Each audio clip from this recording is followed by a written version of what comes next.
5th स्टँडर्डचा clock lesson मधला practice set 44 मधला third question बघणार आहे. तर क्वेश्चन समजून घ्या.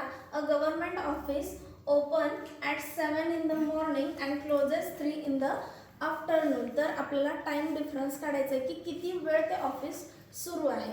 तर पहिल्यांदा आपण बघूया गिवन इन्फॉर्मेशन.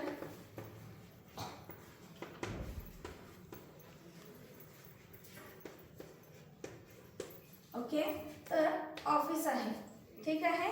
ते ओपन कितीला झालंय? 7 in the morning. मॉर्निंग म्हटले म्हणजे 7 AM. ओके, आणि ते क्लोज कितीला झालंय?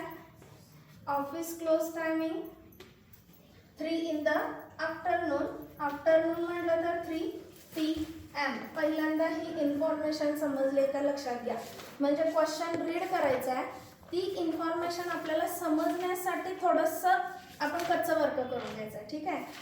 जर आता बघा मागच्या क्वेश्चनमध्ये बघितलं नेक्स्ट डे, हे पटकन लक्षात येत नाही, त्यासाठी आपण थोडंसं कच्चं वर्क करून घ्यायचं. आता बघा फर्स्ट स्टेप आपण काय करणार आहे, हे टायमिंग दिलेलं आहे 12 hour मध्ये, तर ते 24 hour मध्ये कन्वर्ट करून घ्यायचं आहे. 12 hourचं कन्वर्जन 24 hour. बघा काय आहे टायमिंग, 7 AM आणि 3 PM. 12 hour 24 hourचं डिटेल व्हिडिओ टाकलेला आहे, त्यावर प्रॅक्टिस करा जेणेकरून ते पटकन लक्षात यावं, ठीक आहे. आता 7 AM असेल तर टायमिंग हे सेम राहतं ॲज इट इज 7, फक्त AM राहत नाही 24 hour मध्ये.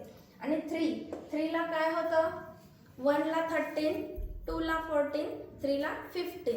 ओके, त्यामुळे इथं काय होणार आहे 15.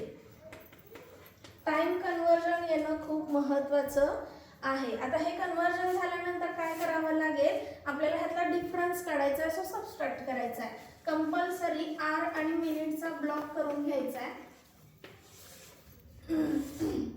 सबस्ट्रॅक्शन करताना बिग नंबर नेहमी वर असतो, तसा टायमिंग मध्ये सुद्धा आपण 15 0 मिनिट आणि इथं 7.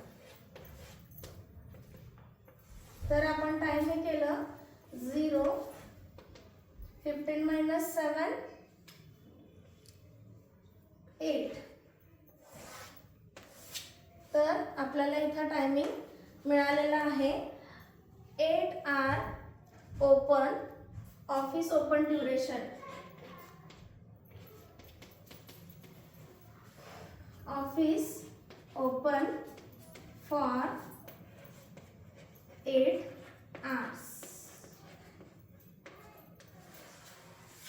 लक्षात आले का? चेक करा, प्रॅक्टिस करा, कन्वर्जनची प्रॅक्टिस करा आणि जास्तीत जास्त टायमिंग कसं क्वेश्चनमध्ये शोधायचं आणि ते कन्व्हर्ट कसं करायचं हे जास्त लक्षात ठेवा.